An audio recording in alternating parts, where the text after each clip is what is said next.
5 თვეში სრულიად ჯანმრთელ ბავშვებს მეტყველების უნარი წაართვეს. მონსტრის ექსპერიმენტი. აი ასე ქვია იმ ექსპერიმენტს, რომელიც 1939 წელს ამერიკელმა ფსიქოლოგმა ბენდელ ჯონსონმა დაიწყო. მას სურდა დაემტკიცებინა, რომ ენის ბორძიკი არა ბიოლოგიურ, არამედ ფსიქოლოგიურ ფაქტორებთანაა დაკავშირებული. კერძოდ, ბავშვობაში გადატანილ ტრამვასთან, მშობლის მიერ ბავშვის ჩაგვრასთან და მუდმივ კრიტიკასთან. თავად ამ პროფესორსაც ბავშვობაში იგივე პრობლემა ჰქონდა. შესაბამისად, პირველ რიგში ამას საკუთარი თავისთვის აკეთებდა. თან იმ პერიოდში დომინირებდა აზრი, რომ ენის ბორძიკი გენეტიკური დეფექტი იყო. ანუ თუ ასეთად დაიბადე, ვერაფერს შეცვლიდი. ჯონსონი ამ ვერსიას უარყოფდა, ამიტომ თავის ასისტენტთან ერთად დაიწყო ეს ექსპერიმენტი.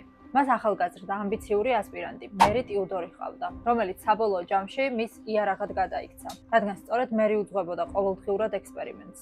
მოკლედ, პროფესორი და მისი ასისტენტი პასუხების საძებნელად აიოვას ჯარისკაცთა ობოლთა თავშესაფარს მიადგნენ. მათ 22 ობოლი აიყვანეს. ბავშვები ორ ჯგუფად დახვეს. პირველ ჯგუფს აღნიშნებოდა ენის ბორძიკი, ხოლო მეორე ჯგუფში შემავალი ბავშვები შეუფერხებლად საუბრობდნენ. პირველ ჯგუფში შემავალ ბავშვებს გამუდმებით აქებდნენ. პოზიტიურად აფასებდნენ მათ მეტყველებას, მიუხედავად იმისა, რომ ასე არ იყო. ხოლო მეორე ჯგუფს სრული ჯოჯოხეთი მოუწყვეს. მათ ყოველდღე არწმუნებდნენ, რომ საუბრისას დეფექტები ჰქონდათ. ყოველ სიტყვას და წინა დადებას უკრიტიკებდნენ. დროთა განმავლობაში კი ბავშვებმა დაიჯერეს, რომ მათ მართლაც ჰქონდათ პრობლემა. ზოგიერთმა შიშისგან საერთოდ შეწყვიტა საუბარი.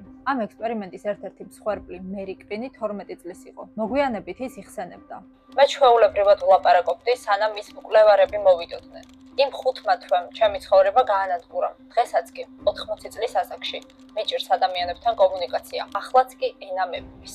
ამ კვლევას 60 წელი მალავდნენ, რადგან ექსპერიმენტის შემდეგ მალევე მიხვდნენ, რომ ნამდვილი მონსტრებივით მოიქცნენ.